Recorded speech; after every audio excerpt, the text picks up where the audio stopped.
saying your name, your media outlet. We can begin questions for T-Mac. T-Mac, my name is Sheena. I cover you guys for Fox 1340. You started your presser by telling us that you'd rather go by Nalo or T-Mac. A lot of other people call you Ted. Why specifically do you not want to be referred to as Ted, if I may ask? So, my mom could be the one to tell you. Because I named him Tetairoa. So it's either Tetairoa, T-Mac, or I call him Kaale, which is a smaller name. Thank you. Or Nalo's fine too. Nalo's fine. We didn't know if Nalo was more for like. We're close we're friends. originally from Wamanawa.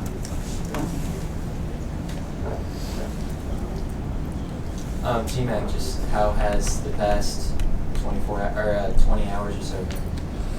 Yeah, man, it's been surreal. Just getting that phone call, walking up on stage, putting the hat on, to flying in this morning to Charlotte.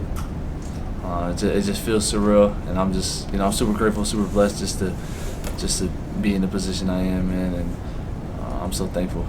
Bash Tiger with Carolina Blitz. Were there any players who were down there to welcome you when you came in today? Yeah, I said what's up to Bryce. How did that go? I was just like catching up, just happy for each other, finally get to be teammates, and looking forward to what the future holds. T-Mac back here, Cam Gaskins with WBTV here in Charlotte. Obviously, this team taking you in the top 10, they view you as a weapon for this offense. I'm just curious, in your talks with the coaching staff at front office, how did they sort of explain to you what your role is going to be and what they think this offense will look like with you in the fold? Like you said, they took me in the top 10, so obviously they see potential in me. They see that, I can be a guy to help them turn it around, and whatever it takes for this team to be successful, I'm willing to do whatever. So whether it's playing inside, outside, whether it's taking a year off and learning from the vets, or whatever that may be, I'm all in. T-Mac, what was it like this morning getting here and having a welcome? Oh yeah, it was super fire. I was here, I want to say roughly 2 weeks ago. So just being able to just reconnect with everybody, meet some new faces. At the end of the day, this is gonna be home, so I got to get acquainted with everybody. How was it beating the keep pounding drum for the first time? You know what? I didn't know how hard I was supposed to hit the drum. I probably hit it a little too soft, but it was good. Just hearing the fans, just getting them going, just interacting with them, and keep pounding. T-Mac, Mike K from the Charlotte Observer, something that's brought up a lot with your route running is how smooth you are as an athlete. Where do you think that comes from? Perhaps another sport, or just naturally from how you've kind of grown in the position? Yeah, I think a lot of it has to do with playing multiple sports growing up, whether it's baseball, volleyball, basketball, just doing different movements, angling my body at different angles, body control, and as well as the coaching that I had growing up. I've been able to play at such a high level at each level. So all the coaching has been elite, and it's a huge testament of the player I am today for sure. What positions did you play in those other sports? Which one specifically? Baseball. I played third base and shortstop. T-Mac. Daryl Horowitz from Green City Nerve. What would you say you bring to the table, and what would you say to the people that question your speed on the field? I feel like I bring just good energy to the locker room. I feel like I'm a guy that can add to the culture that they have laid over here, and ultimately be the guy that other people play for, and a guy that will play for them. But as far as the speed goes, playing in the game is a lot different. But I can tell you, I'm not slow. Michael Zeff from Charlotte Sports Live. What athletes and other players have you styled your game after, and why? There's nobody in particular that I style my game after. Obviously, my favorite player growing up was Larry Fitzgerald, but I wouldn't say I try to copycat him. I just kind of wanted to be my own player, be my own person, and try to be as great as I possibly can be. There was a video that came out from a podcast a while ago where you said that you didn't watch film. Did you want to clarify those remarks? Yeah, that was from my freshman year of high school. I definitely have grown, have definitely matured since that. You know, I feel like I wouldn't be here in front of y'all today without loving this game, without watching film. So, yeah, that was just dumb, young and dumb freshman me. I definitely, you know, matured from that for sure. To clarify, high school or college for the freshman year? Oh, college, yeah. T-Mac, Joe Person with The Athletic. Did you, as you went on your 30s, did you have a bunch of teams asking you about that, including the Panthers? Oh, as far as that question goes? Oh, yeah, it was a hot topic for sure. How did you respond? The same way I just responded to y'all. T-Mac, Christian Ellie, Charlotte Sports Live. At the Combine when we talked to you, said people were kind of sleeping on your versatility.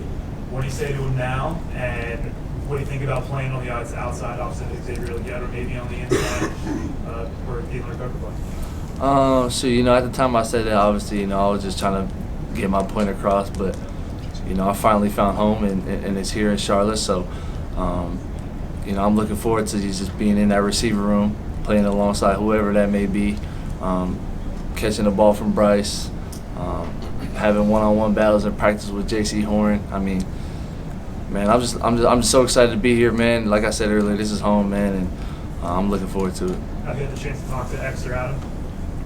No, I met them at my 30 visit, but as far as today, no, I haven't seen them yet.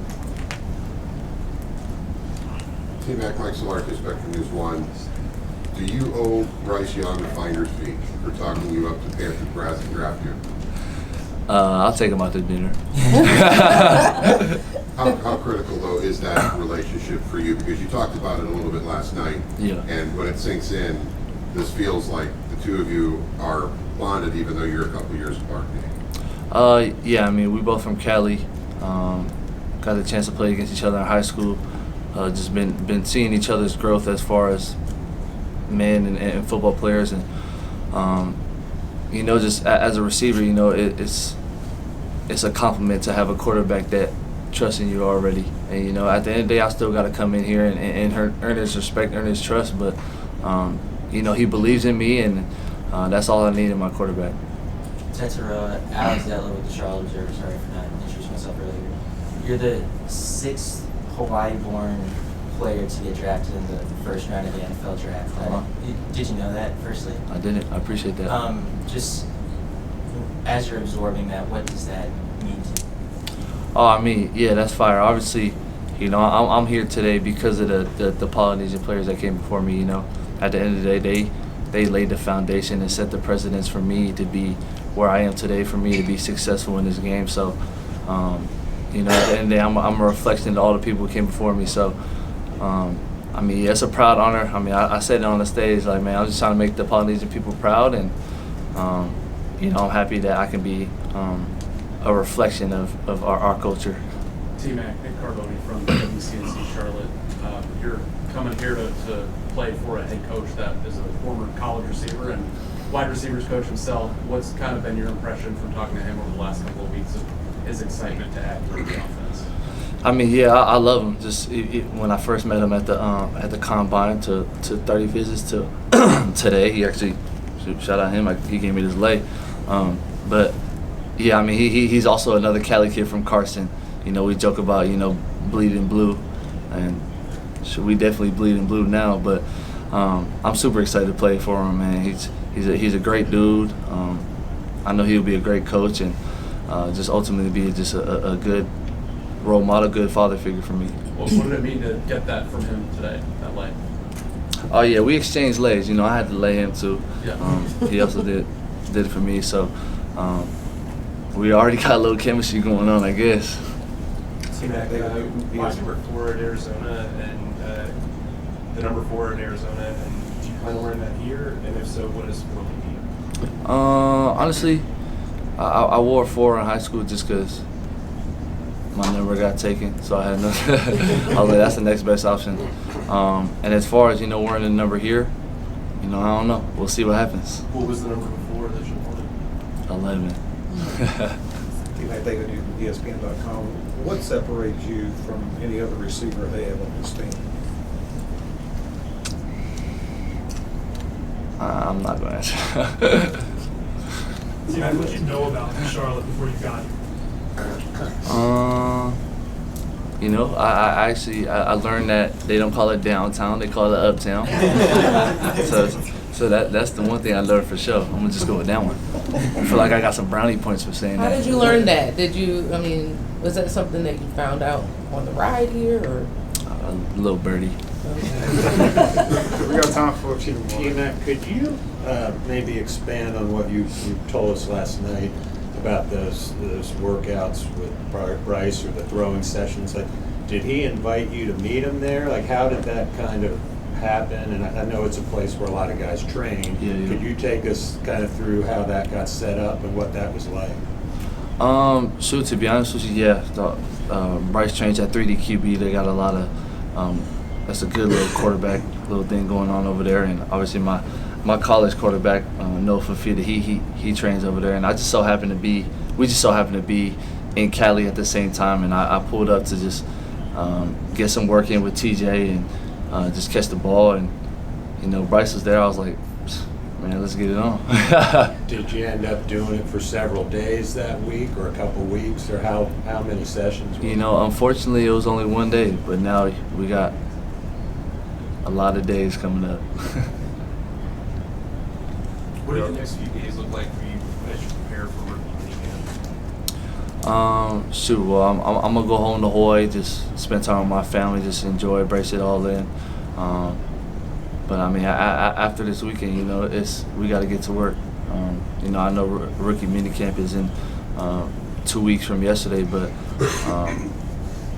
you know, the grind starts now. You know, it's only the beginning, and shoot, I'm ready to get after it. We all good? All right, thank you, team. Thank you. Appreciate that, y'all. So that's like a Panthers leg.